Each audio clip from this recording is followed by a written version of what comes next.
If you find it really difficult to get your head around the idea of always having an earliest possible bedtime when implementing a sleep window for insomnia, there is a potential alternative you can try. And this is what I'm going to be talking about in today's video. Hi, I'm Martin Reed. If you have insomnia, I offer sleep coaching programs that will give you all the skills and support you need to enjoy better sleep for the rest of your life. You can learn more at insomniacoach.com. Now, one of the key ideas of the sleep window is that you allot an appropriate amount of time for sleep and you have an earliest possible bedtime and a latest possible out of bedtime in the morning. Now, for some people, the idea that you can't go to sleep before a certain time can lead to a little bit of worry or hesitation. Typically, I suggest to just try implementing the sleep window at least for a couple of weeks, just to try it out, just to perform this experiment to see if it will be helpful or not. Invariably, within a couple of weeks, you will almost certainly notice an increased level of sleepiness just before bed. And this is exactly what we're trying to do. We want to build up that sleep drive to help you fall asleep more easily and help you sustain sleep through the night too. The sleep window also helps just reduce the amount of time you spend awake during the night, which is unpleasant and often can fuel sleep-related worry and anxiety.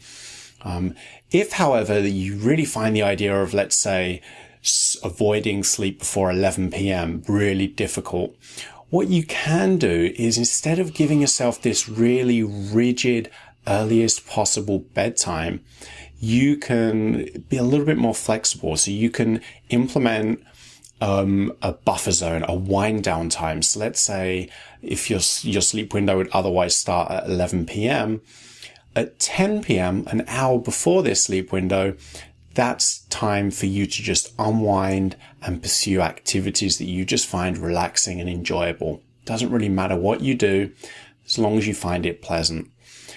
And make that time the last time you even check the clock. You don't even check the time once that buffer zone begins. And then if you start to recognize cues for sleepiness during that time, just allow yourself to go to bed and see what happens. This way, you're avoiding the temptation to be allotting too much time for sleep and going to bed really early in the night, but you're giving yourself that opportunity to perhaps get a little bit more sleep by going to bed as soon as you recognize those sleepiness cues. Now, typically, I would suggest trying just the regular sleep window for a couple of weeks first, just so that you can learn to experience the benefits of the sleep window before you add this additional experimentation by giving yourself that flexibility to go to bed during the buffer zone. This technique can be particularly helpful if you've tried extending your sleep window, making it a little bit longer in the past, and then found that you've struggled with sleep again.